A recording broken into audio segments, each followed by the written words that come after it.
ఆ! ఆ! జాయిన్ అది జాయిన్ ఓవర్ ఆ! అయ్యారండి. జాయిన్ అయ్యారండి. జాయిన్ అయ్యారు. ఓహ్! అదే. ఓకే. ఏదో కాలొచ్చింది కట్ అయిపోయిందండి జై బాబా. సారీ.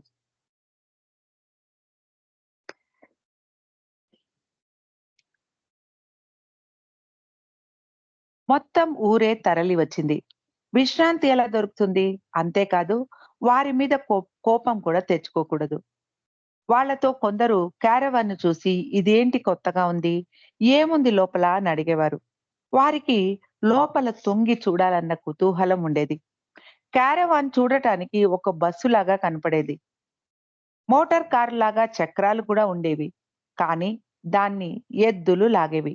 ఇది ఆ గ్రామస్తులకు వింతగా తోచేది. అంతేకాదు వీరి వేషధారణ కూడా వింత కలిగించేది.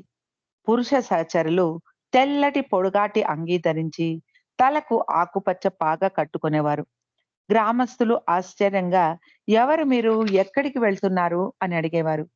మేము హరిద్వార్ తీర్థయాత్రకు వెళ్తున్నాము అని చెప్పేవారు నవజీవన సహచరులు. వారు ఈ విషయం విని ఎంతో సంతోషించేవారు. వారిని ఎలా పంపించాలో తెలియక అవస్థ పడేవారు స్త్రీ సహచరులు. ఇప్పుడు మేము టీ తాగాలి అని పరోక్షంగా తెలియజేసినా వారికి అర్థమయ్యేది కాదు. అవునా? దానికేం తాగండి అని అక్కడే కదలకుండా నిలబడేవారు వారు. టీ వచ్చాక స్త్రీలు తాగుతూ ఉంటే చూస్తూ నిలబడేవారు ఆ గ్రామస్తులు. బాబా గనుక అక్కడికి వస్తే ఎంతటి అసౌకర్యంగా ఉంటుంది కదా అని కంగారు పడేవారు స్త్రీలు. గోహెర్ వారిని వారిస్తూ పురుషులు ఇక్కడ ఉండకూడదు. స్త్రీలు పర్వాలేదు. నమస్తే. మీరు ఇక వెళ్ళండి అంటూ వారు నొచ్చుకోకుండా వారిని సగౌరవంగా సాగనంపడానికి ప్రయత్నించేది. పురుషులు దూరంగా వెళ్ళిపోయేవారు కానీ స్త్రీలు మాత్రం అక్కడే నిలబడి ఏదో ఒకటి మాట్లాడుతూ ఉండేవారు. కొంచెం సేపైనా ప్రశాంతంగా విశ్రాంతి తీసుకోవాలని కూడా అనుకుంటే దానికి కూడా అవకాశం దొరకకపోవడం చాలా కష్టతరమైన పరిస్థితి. దీన్ని తట్టుకోవడం మరీ కష్టం. పురుష సహచరులు జంతువులతో ఇంకొక మూలన సర్దుకున్నారు. పురుష సహచరులు తమ అవసరాలను పక్కకు పెట్టి మొదట జంతువులకు నీరు, ఆహారం సమకూర్చేవారు. నవజీవనంలో బాబా జంతువులకు అత్యంత ప్రాధాన్యతను ఇచ్చారు. ఉదయం 2:30 లేదా 3:30 సమయంలో కొరికే చలిలో లాంతరు వెలుగులో జంతువులకు ఆహారము, నీరు సమకూరుస్తూ ఉండేవారు పురుష మండలి వారు. తర్వాత పాలు పితికి టీ తయారు చేయాలి. ఒక్కొక్కసారి వారికి టీ తాగడానికి కూడా సమయం దొరికేది కాదు అంటారు మణి. జంతువుల సంరక్షణ కన్నా టీ త్రాగడం ముఖ్యం కాదు వారికి. పురుష సహచరులు ఆరు బయటే నిద్రించేవారు. బాబా తన కోసం ఎలిజబెత్ ఇచ్చిన టెంట్ లోపలే నిద్రించేవారు. అది అంత దళసరిగా ఉండేది కాదు. చలిని ఆపలేకపోయేది ఆ టెంట్. కేవలం మరుగు కోసం మాత్రమే బాబా ఆ టెంటును వాడుకునేవారు. అంతకు మించి ఇంకే ఉపయోగము ఆ టెంట్‌తో బాబాకు కలిగేది కాదు అంటారు మెహ్రా. మణి ఇలా అంటారు. ఒకసారి భారీగా వర్షం కురిసింది. పురుష సహచరులు మొత్తంగా తడిసి ముద్దయిపోయారు. బాబా బాబా పడుకున్న టెంట్ లోపలికి కూడా నీరు కొట్టుకొని వచ్చేశాయి. క్యారవాన్‌లో నిద్రిస్తున్న స్త్రీలకు వర్షం నుండి రక్షణ దొరికింది కానీ చలి విపరీతంగా ఉంది. మెహ్రా ఆ సంఘటనను గుర్తు చేసుకుంటూ ఇలా అంటారు. బాబాతో పాటు ఉత్తర భారతదేశంలో ప్రయాణించాము చాలా సార్లు. హిమాలయాలకు కూడా వెళ్ళాము. మంచు నిండిన కొండలను కళ్ళారా చూసాము కానీ ఈ చలి భరించలేనంతగా ఉంది. బాబా మాకు వెచ్చటి కంబళ్ళు కప్పుకోవడానికి ఇచ్చారు. క్యారవాన్ లోపల కిటికీల తలుపులు బిగించి పడుకునేవారం. ముగ్గురు స్త్రీలు సీట్ల మీద పడుకున్నాక గోహెర్ చివరిగా వచ్చేది. అందుకని ఆమెకు సీట్ లేక క్యారవాన్‌లో కిందే పడుకునేది గోహెర్. మాకు కనీసం లోపల పడుకోవడానికి అవకాశం ఉండేది. కానీ పురుషులు ఆరు బయట చల్లటి గాలిలో పడుకునేవారు. వారికి సరిగ్గా నిద్ర కూడా పట్టేది కాదు. ఆ చలికి తట్టుకోలేక వారు కొంచెం వేడిని పుట్టించుకోవడానికి పైకి, కిందికి ఎగురుతూ కసరత్తులు చేసేవారు అంటారు మెహ్రా. ఈ కఠినమైన పరిస్థితులను ఎదిరించడానికి బాబాయే వారికి శక్తినిచ్చేవారు, సహాయపడేవారు. ఈ నవజీవనాన్ని తట్టుకొని నిలబడడానికి బాబాయే సహాయపడ్డారు అంటారు మెహ్రా. జిప్సీ లైఫ్‌లో ఉండగా స్త్రీల స్త్రీలు ఎముకల కొరికే ఆ చలిలో క్యారవన్ లోపల వెచ్చటి కంబళ్ళు కప్పుకొని పడుకొని ఉన్నారు. తెల్లవారుజామున సుమారు 3:45 సమయంలో బాబా క్యారవాన్ తలుపులు తట్టారు. అంతటి చలిలో వెచ్చగా పడుకోకుండా క్యారవాన్ నుండి బయటికి రావడం ఇష్టం లేకపోయినా బాబాతో గడిపే భాగ్యాన్ని వదులుకోలేక స్త్రీలందరూ కిందికి దిగి వచ్చారు. ఆ సమయంలో ఆకాశంలో నక్షత్రాలు మెరుస్తూ ఉన్నాయి. చల్లటి మంచులాగా ఉన్న నీటితో మొహం కడుక్కున్నారు. బాబా అలాంటి చల్లటి నీటిలో మొహం కడుక్కున్నారు. బాబా కూడా అంతటి చల్లటి నీటిలోనే మొహం కడుక్కున్నారు. అయితే బాబాకు అలాంటి చల్లటి నీటిని ఇవ్వలేక 3 రాళ్లను పెట్టి కట్టెలతో ఆ వెలిగించి ఒక గిన్నెలో నీటిని కొంచెం వేడి చేశారు స్త్రీమండలి వారు. నవజీవనంలో కూడా బాబా రోజు గెడ్డం చేసుకునేవారు. బాబా పక్క బట్టలను చుట్టి మెహ్రా మరియు మెహ్రూ క్యారవాన్‌లో పెట్టేవారు. ఏరోజ్ బాబా యొక్క టెంట్‌ను చుట్టి సామాన్లలో పెట్టేవాడు. బాబా టీ తాగి పురుషుల వైపు వెళ్ళేవారు. ఆరు బయట నిద్రించడంతో ఆ చీకటిలో పాములు, తేళ్లు తిరిగే ప్రదేశం కాబట్టి కెరోసిన్ లాంతర్ వెలుగులో జాగ్రత్తగా నడవాలి. ఆ చలిని తట్టుకోవడానికి క్యారవాన్‌లో కూర్చున్నాక కాళ్ళ దగ్గర లాంతర్ పెట్టుకొని కొంచెం సేపు వేడి కలిగించుకొని తర్వాత నడవడానికి సంసిద్ధురాలయ్యేది మెహ్రా. క్రితం రోజు మిగిలిన చపాతీలు గాని, రొట్టెలు గాని ఉంటే వాటితోనే సరిపెట్టుకునేవారు. ఒకవేళ ఏమీ మిగిలి ఉండకపోతే ఖాళీ కడుపుతోనే నడక కొనసాగించేవారు. మెహ్రా ఇలా అంటారు. కడుపు నిండా ఆహారం లేకపోయినా, వెన్న, బ్రెడ్ లాంటివి లేకపోయినా, క్రితం రోజు మిగిలిన రొట్టెతోనే మేము సర్దుకొని ఆనందించేవారం అంటారు మెహ్రా. బాబా మా తోడుగా నడవడంతో ఖాళీ కడుపులతోనే ఎన్నో మైళ్ళు నడవగలిగాం అంటారు మెహ్రా. గుస్తాద్జీకి గాడిదల బాధ్యత అప్పగించారు. ఆ గాడిదలు అతడికి ఎంతో శ్రమను కలిగించసాగాయి. గుస్తాద్జీ బాబాకు ఈ విషయం గురించి ఫిర్యాదు చేశాడు. బాబా అప్పటి నుండి గాడిదల బాధ్యతను స్త్రీలకు అప్పగించారు. గుస్తాద్జీ మరియు పురుష సహచరులు 2 తప్పులు చేశారు. ఆ గాడిదను వెనుక నుండి తోలకుండా ముందు నుండి లాగసాగారు. అంతేకాదు వాటి మీద బరువు పెడితే అవి వాటంతట అవే ముందుకు వెళ్తాయి. స్త్రీలు దారిలో అక్కడక్కడ పడి ఉన్న కట్టెలను ఏరి తెచ్చేవారు. ఆ కట్టెలను గాడిదల మీద వేసి నడిపించేవారు. ఆ గాడిదలు బరువు మోస్తూ చకచక మారం చేయకుండా నడిచేసేవి. వాటికి సక్కు, తక్కు అని పేర్లు కూడా పెట్టారు. మణి, మెహ్రూ ఆ గాడిదలను తోలుకుంటూ కొంచెం వెనకబడి పోయేవారు. బాబా త్వరగా రండి అంటూ సైగ చేసేవారు. అలా నడుస్తూ ఏదైనా పల్లె లోపలికి ప్రవేశించగానే ఆ గ్రామస్తులు వీరిని చూసి అమ్మకానికేమైనా ఉన్నాయా అని అడిగేవారు. వీరిని వ్యాపారస్తులు అనుకునేవారు ఆ గ్రామస్తులు. ఏమీ లేవు అని చెప్పడంతో వారు కోపంగా ఆ గాడిదల మీద అంత బరువెందుకు వేశారు? వాటిని బాగా చూసుకోవాలని మీకు తెలీదా? అలా చేస్తే అవి ఎలా తట్టుకుంటాయి అని మందలించేవారు. మెహ్రా, మణి గతంలో ఎన్నో సార్లు ఇలాగే ఎవరైనా గాడిదల మీద బరువు వేసి తీసుకెళ్లడం చూస్తే వారిని ఇలాగే మందలించేవారు. ఉదయం నడక ప్రారంభించగానే ఏరోజ్ మరియు బాబా ముందు నడిచేవారు. మెహ్రా మరియు గోహెర్ వారికి కొంచెం వెనుకన నడిచేవారు. వారి వెనకాల మణి మరియు మెహ్రూ 2 గాడిదలను తోలుకుంటూ నడిచేవారు. వారికి కొంచెం వెనుకగా పురుష సహచరులు మిగిలిన జంతువులతో వచ్చేవారు. బాబా స్త్రీలతో ఏదైనా మాట్లాడాలంటే ఏరోస్‌ను ముందుకు వెళ్ళనిచ్చి స్త్రీలు వచ్చే వరకు ఆగేవారు బాబా.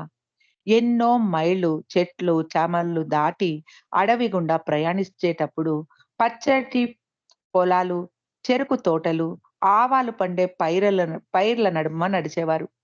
ఆ పొలాలలో పసుపు పచ్చని పూలు నయనానందకరంగా కనిపించేవి. పొద్దు మునిగే లోపల మైళ్ళ మైళ్ళు నడిచి వెళ్ళేవారు. దారిలో కనిపించే వారికి బాబా ఏదైనా తినుబండారాలను తినడానికి ఇచ్చేవారు. హరిద్వార్‌కు వెళుతూ ఉన్న యాత్రికులు అని తెలియగానే కొందరు వంగి వీరి కాళ్లకు అభివాదం చేసేవారు.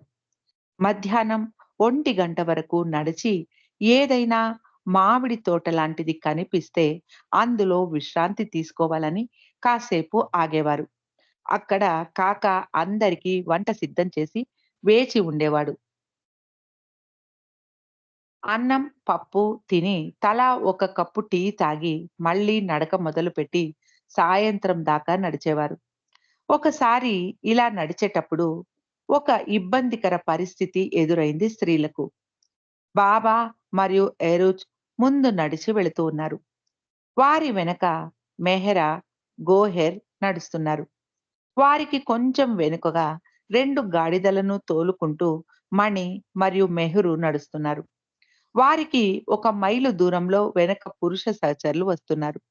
మణి మరియు మెహరు వెళుతున్న చోట ఒక ఎడ్ల బండిలో ఒక వ్యక్తి వస్తూ నడిచి వెళుతున్న నలుగురు స్త్రీలను చూసి, "మీరు ఎందుకు నడిచి వెళ్తున్నారు? కావలిస్తే నా బండిలో కూర్చోండి. మిమ్మల్ని ఎక్కడ కావాలో అక్కడ దింపుతాను" అన్నాడు. మణి, మెహరు ఎంతో అణకువతో, "మీ ఆహ్వానానికి చాలా ధన్యవాదాలు. మేము హరిద్వార్‌కు కాలినడకన ప్రయాణించాలని బయలుదేరి వెళ్తున్నాం. అందుకే నడిచే వెళ్ళాలి. బండి ఎక్కడానికి వీల్లేదు" అంటూ సమాధానం ఇచ్చారు. ఆ వ్యక్తి వీరి మాటలు విని ఎంతో గౌరవంగా వంగి వీరికి నమస్కరించి వెళ్ళిపోయాడు. మణి క్రితం రోజు క్యారవాన్ లోపలి నుండి దిగేటప్పుడు కాలు బెణికి గాయం చేసుకుంది. కొంచెం కుంటుతూ నడవసాగింది మణి. బాబా ఈ విషయం గమనించి ఏమీ మాట్లాడలేదు. మణి కూడా ఫిర్యాదు చేయకుండా ఆ బాధను ఓర్చుకుంటూ నడక కొనసాగించింది. ఆ బండిలో వచ్చిన వ్యక్తి ఒక 5 మైళ్ళ దూరం ముందుకు వెళ్లి ఉండవచ్చు. అప్పుడు వెనుక నుండి బాబా చప్పట్లు వినిపించాయి. బాబా మెహ్రా, మెహ్రూ, గోహెర్‌లను పక్కకు నిలబడమని డాక్టర్ డాంకిన్‌ను పిలిచి మణి పాదం పరీక్షించి చూడమన్నారు. అతడు మణి పాదం ముట్టి పరీక్షించాడు. మణికి నొప్పితో కళ్ళల్లో నీళ్లు తిరిగాయి. ఆమెకు కాలు మడవడానికి కూడా సాధ్యపడటం లేదు. డాంకిన్ మణి నడిస్తే కాలికి అపాయం అని తెలిపి కొన్ని గంటలు ఆమె క్యారవాన్‌లో కూర్చోవడం మంచిది అని సలహా ఇచ్చాడు. బాబా వెంటనే స్త్రీలను క్యారవాన్ లోపలికి ఎక్కి కూర్చోమన్నారు. బాబా ఏది చెబితే అది వినడం స్త్రీలకు శిరోధార్యం కాబట్టి మరు మాట్లాడకుండా నలుగురు స్త్రీలు క్యారవాన్‌లో ఎక్కి కూర్చున్నారు. మణి మరియు మెహరు కిటికీ పక్కన కూర్చొని కిటికీ తెరలను పక్కకి జరిపి బయటికి చూస్తూ కిటికీ బయట తల పెట్టి చూస్తున్నారు. నడవకుండా దర్జాగా క్యారవాన్‌లో కూర్చొని ప్రయాణించడం ఎంతో ఉల్లాసాన్ని కలిగించింది వారికి. కొంచెం సేపయ్యాక క్యారవాన్ పక్కనే ఒక ఎడ్ల బండి కనిపించింది. అది ఇంతకు ముందు వీరికి కనిపించిన బండే. ఆ బండి నడిపే వ్యక్తి తల తిప్పి మణిని, మెహరును చూశాడు. క్యారవాన్ లోపల కూర్చొని ఉన్న మణిని, మెహరును చూసి ఆ వ్యక్తి ఆశ్చర్యంగా చూశాడు. అతడి కళ్ళల్లో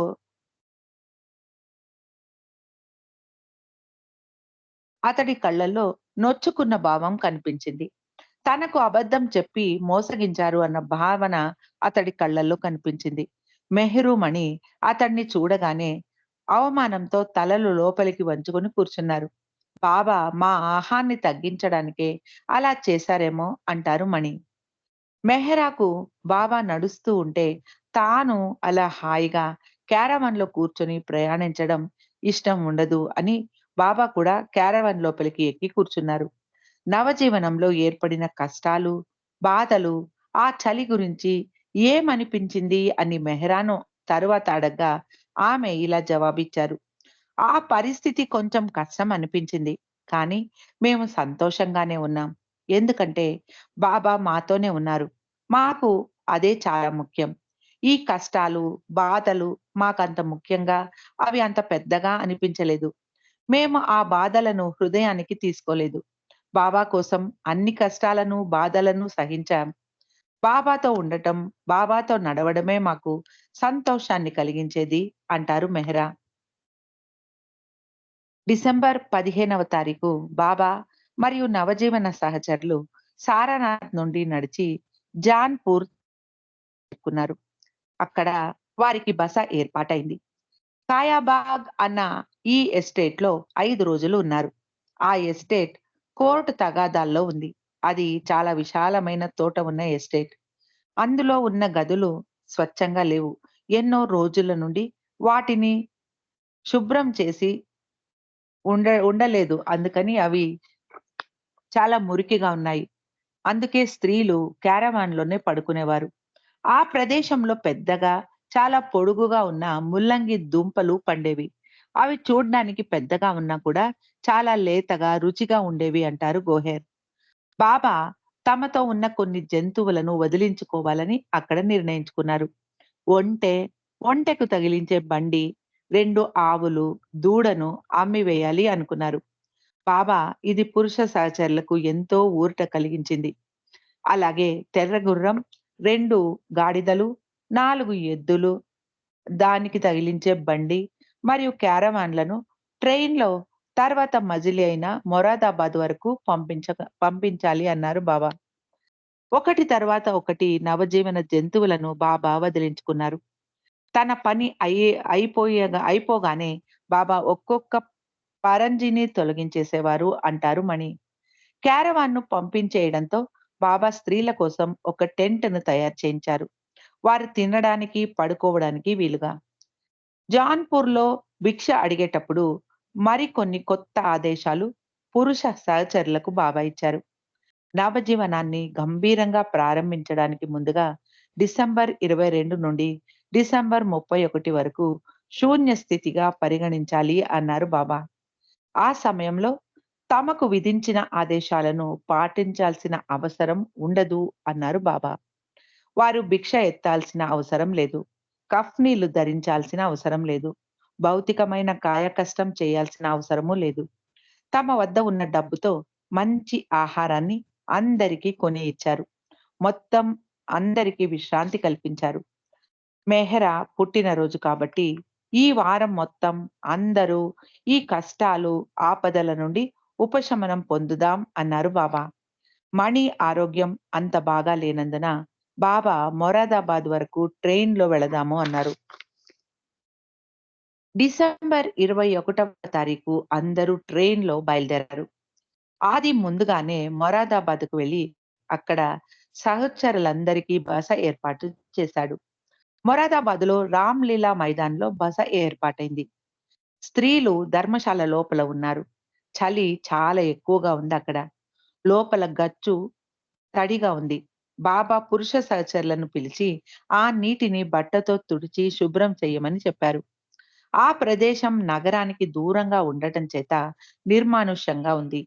బాబా కోసం వేడి నీటిని సిద్ధం చేస్తూ ఉండగా ఒక బ్రాహ్మణ వ్యక్తి వచ్చి కోపంగా, ఎవరు మీరు? ఇది హిందువులు మాత్రమే ఉండటానికి నిర్మించిన ధర్మశాల. మీరు ఇక్కడేం చేస్తున్నారు? అని కాస్త గట్టిగా అరవసాగాడు. గోహెర్ వెళ్లి బాబాకు ఈ విషయం చెప్పింది. పురుష సహచరులు అక్కడికి వచ్చి మేము అనుమతి తీసుకొనే ఉన్నాము అని అతడికి సర్ది చెప్పారు. బాబా దూరం నుండి అంతా చూస్తూ ఉన్నారు. భారత విభజన తర్వాత మొరాదాబాద్ హిందువులకు, ముసల్మాన్లకు మత కల్లోలం కలిగించే కేంద్ర బిందువుగా మారింది.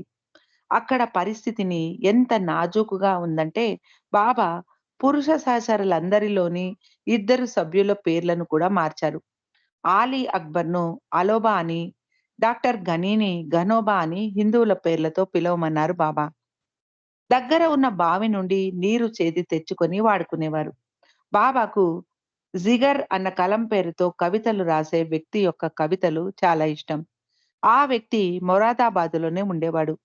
బాబా తన వద్దకు ఎవరు పాడటానికి వచ్చినా, "మీకు జిగర్ రాసిన కవితలు వచ్చా?"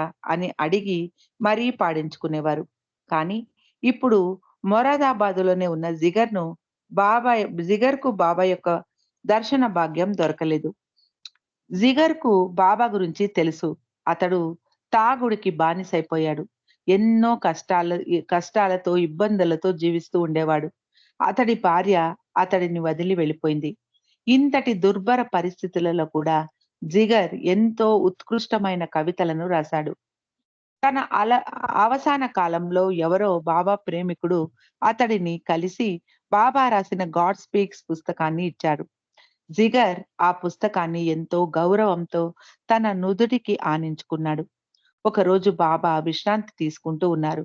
స్త్రీలు బయట వరండాలో మెత్తటి స్వరంతో బాబా విశ్రాంతికి భంగం కలగకుండా మాట్లాడుకుంటూ కూర్చున్నారు. అంతలో ఒక సాధువు వీరిని సమీపించాడు. తన చేతిలో ఉన్న కర్రను గట్టిగా నేల మీద బాది పెద్దగా శబ్దం చేయసాగాడు. ద్వారం దగ్గర నిలబడి ఆట ఆట అంటే గోధుమ పిండిని భిక్షగా ఇవ్వమని అడగసాగాడు. గోహెర్ అతడి కేసి చూస్తూ శబ్దం చెయ్యకు అంటూ సైగ చేసింది. అతడు పట్టించుకోకుండా నాకు భిక్ష వెయ్యండి అని అడుగుతూనే ఉన్నాడు. దయచేసి నన్ను క్షమించు, ఇక్కడి నుండి వెళ్ళు, బయట పురుషులను భిక్ష అడుగు అంటూ వేడుకుంది గోహెర్. లోపల ఉన్న మెహరా మణికి చెప్పి ఆ సాధువును అరవకుండా ఆపు, లేకపోతే బాబాకు నిద్రాభంగం కలుగుతుంది అని పంపించింది.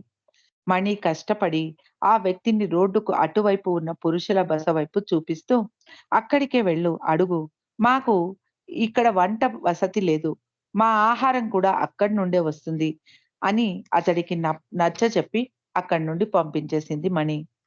బాబా లేచిన తర్వాత స్త్రీలు బాబాకు ఈ విషయం చెప్పారు. బాబా స్వయంగా పురుషుల వైపుకు వెళ్లి ఆ సాధువును కలిసి అతడు నిజమైన అన్వేషకుడు అని చెప్పారు. నవజీవన సహచరులు ఆరు బయట ఎముకలు కొరికే చలిలో తిరుగుతూ అవస్థలు పడుతూ ఉన్నారు అన్న విషయాన్ని గ్రహించి హర్జీవన్ లాల్ అన్న బాబా ప్రేమికుడు ఎంతగానో నొచ్చుకున్నాడు. ఆ చలికి చేతి వేలికి ఉన్న గోళ్లు నీలంగా మారిపోసాగాయి. అందరికీ అంటారు ఎరోజ్. మొరాదాబాద్‌లోని చలి చాలా తీవ్రంగా ఉండేది. సహచరులందరూ చలికి వణుకుతూ రాత్రుళ్ళు నిద్రపోలేకపోయేవారు. బాబా మొరాదాబాద్‌లో శూన్య రోజులు అంటూ ప్రకటించారు. అక్కడ నవజీవనపు నియమాలు పాటించాల్సిన పని లేదు అని కూడా ప్రకటించారు.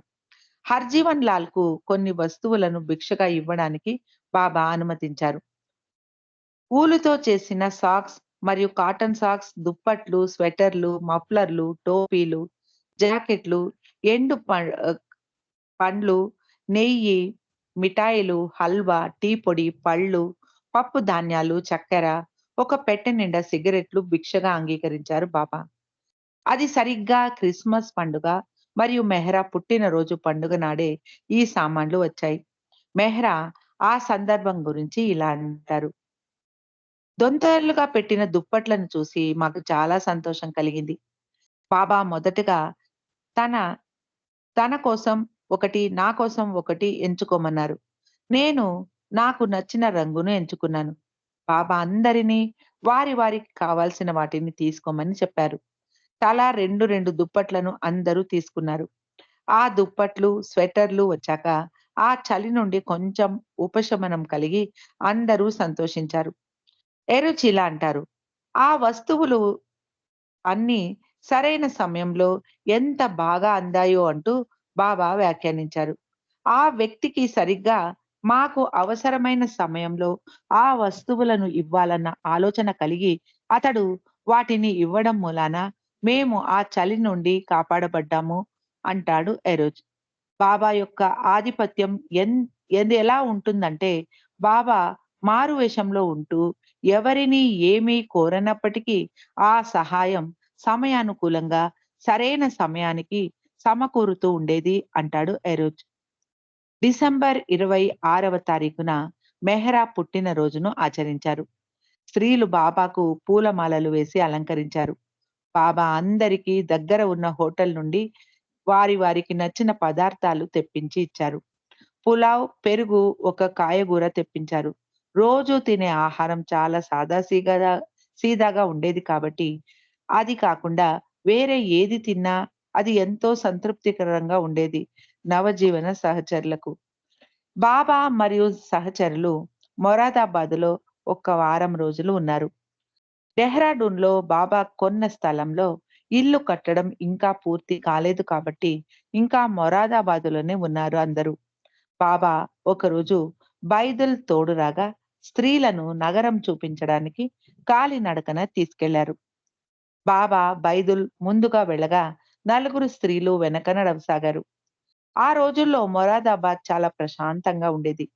దూరంగా హిమాలయ పర్వతాలు కనిపించేవి. ఆ నగరం ఇత్తడి పాత్రలకు ప్రసిద్ధి. దారి పొడుగునా ఆ ఇత్తడి పాత్రలను తయారు చేసే దుకాణాలతో పెద్దగా పాత్రలను కొట్టి కొట్టి తయారు చేసే శబ్దం వినిపిస్తూ ఉండేది. ఆ ప్రాంతంలో మెహర్ బాబా గురించి జనాలకు పెద్దగా తెలియదు కాబట్టి బాబా చాలా స్వేచ్ఛగా నగర వీధుల్లో తిరిగారు. తిరిగి వచ్చేటప్పుడు బాబా అందరినీ సైకిల్ రిక్షాలో తీసుకొచ్చారు. బాబా మరియు మెహ్రా ఒక రిక్షాలో కూర్చున్నారు. మణి గోహెర్ ఎక్కిన రిక్షా బాబా రిక్షాను దాటి ముందుకు వెళ్ళింది. వారు ఎంత ప్రయత్నించినప్పటికీ బాబా రిక్షాయే ముందుకు వెళ్ళింది.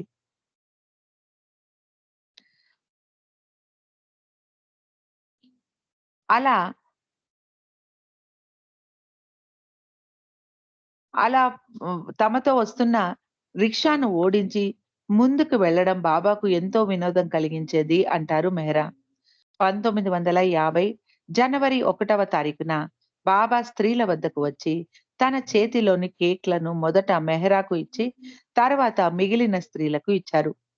మణి హ్యాపీ న్యూ ఇయర్ సంతోషకరమైన నవజీవనం అంటూ అందరికీ శుభాకాంక్షలు తెలిపింది. 1950 సంవత్సరం జనవరి 1వ తారీఖు మధ్యాహ్నం బాబా బృందం మొరాదాబాద్ నుండి కాలినడకన బయలుదేరారు. కొన్ని మైళ్ళు నడిచిన తర్వాత ఒక తోటలో రాత్రి నిద్రపోవాలని అనుకుంటూ అక్కడే ఆగారు. ఆ ఊరి జనం ఎప్పటిలాగే గుంపులు గుంపులుగా వచ్చి వీరి చుట్టూ నిలబడ్డారు. బాబాను చూసిన ఆ గ్రామస్తులు బాబా గురించి తెలియకపోయినా బాబాను నమస్కరించారు. బాబా స్త్రీ సహచరులకు చెప్పి ఆ గ్రామస్తులను వెళ్ళిపోవలసిందిగా కోరమని చెప్పారు. అప్పటి వరకు స్త్రీలు ఎంత మొత్తుకున్నా వెళ్ళని ఆ గ్రామస్తులు ఆశ్చర్యంగా బాబా అలా చెప్పగానే మారు మాట్లాడకుండా వెళ్ళిపోయారు. బాబా మరియు స్త్రీ సహచరులు టీ త్రాగడానికి కొంచెం వెసులుబాటు దొరికింది.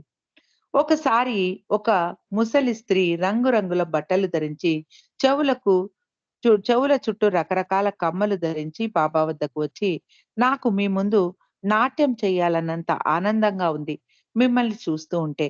కానీ ఏం చెయ్యను, నా 2 కాళ్ళు నొప్పి పడుతున్నాయి వాపోయింది. బాబా ఆమెను గోహెర్‌కి చెప్పి బైదల్ దగ్గరికి తీసుకెళ్లి ఆమె నొప్పులు తగ్గే విధంగా హోమియోపతి మందు ఇప్పించమన్నారు. ఆ స్త్రీ ఏమి చి ఆవ ఆ స్త్రీ ఆ స్త్రీని ఏమి చింతించకు అని బాబా అనునయించారు. ఆమె బైదలు ఇచ్చిన ఆ చిన్న చిన్న మాత్రలను చూసి, అయ్యో! ఇంత చిన్న మాత్రలు నా నొప్పిని ఎలా తగ్గించగలవు అంది. నా నొప్పి చాలా పెద్దది. ఈ మాత్రలు చాలా చిన్నవి అని ఆమె ఆశ్చర్యపోయింది. ఆ మాత్రలు తిన్న తర్వాత ఆమె బాబా ముందు నిజంగానే లేచి నాట్యం చేయసాగింది. ఒకసారి ఏరోజ్ భిక్షాటన చేస్తూ ఒక గుడిసె దగ్గరికి వెళ్లి భిక్ష అడిగాడు. ఆ ఇంటి ఇల్లాలు తన కుటుంబ సభ్యుల కోసం రొట్టెలు చేస్తున్నట్టుగా ఉంది. ఏరోజ్ భిక్ష అడగగానే 2 జొన్న రొట్టెలు, కొంచెం వేడి కూర తెచ్చి ఇచ్చింది. బాబా ఈ భిక్ష చూసి చాలా సంతోషించారు. ఈ ఆహారం ఎంత రుచిగా ఉందో కదా! అంటూ బాబా చాలా సార్లు మెచ్చుకున్నారు అంటారు మెహ్రా. ఆ చల్లటి వాతావరణంలో ఆకలితో అలమటిస్తున్న మాకు దారి పక్కన అలా భిక్షలో దొరికిన ఆ వేడి వేడి రొట్టెలు ఎంతో సంతృప్తికి కలిగించాయి. వాటి వాటిని ఇచ్చిన ఆ వ్యక్తికి మేము కృతజ్ఞతలు అర్పించుకున్నాము అంటారు మెహ్రా. ఆ స్త్రీ ఎంతటి అదృష్టవంతురాలో కదా! ఆమె ఇచ్చిన భిక్షను బాబా స్వీకరించారు. ఈ సంఘటన నవజీవనంలో మెహ్రాకు అత్యంత స్పష్టంగా గుర్తు ఉన్న సంఘటన. దినదినానికి చలి ఎక్కువ అవుతూ ఉండటంతో మెహ్రా బాబాను మనం ఏ దుక్కికి వెళ్తున్నాం బాబా అని అడిగింది. మనం హిమాలయాలకు సమీపంగా వెళుతూ ఉన్నాము అని బాబా చెప్పారు. అప్పుడు నవజీవన సహచరులు డెహ్రాడూన్ వైపు నడుస్తున్నారు. ఆ పట్టణం హిమాలయాలకు అత్యంత సమీపంలో ఉన్నందున చలి మరింత ఎక్కువగా ఉంది. ఒకరోజు డాక్టర్ గని తాను ఇక నడవలేను అంటూ బాబాకు ఫిర్యాదు చేశాడు. గని వయస్సును గుర్తించి బాబా అతనిని ఆది నడుపుతున్న టాంగాలో కూర్చొని రమ్మన్నారు. అందుకు గాను బాబా గనిని దారి పొడుగునా భిక్షాటన చేసి ఆహారం సేకరించే పనిని అదనంగా అప్పగించారు.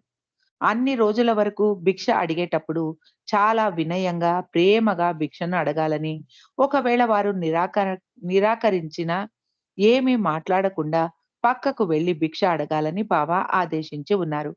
కానీ జాన్‌పూర్ నుండి బాబా ఆదేశాలు మారుస్తూ ఎవరైనా భిక్షను నిరాకరిస్తే వారిని ఒప్పించి, అర్థించి, కావాలంటే ఆధ్యాత్మికమైన, నైతిక ఉపన్యాసాల ద్వారా వారిని ఒప్పించి భిక్షను సంపాదించాలని బాబా అనుమతిచ్చారు.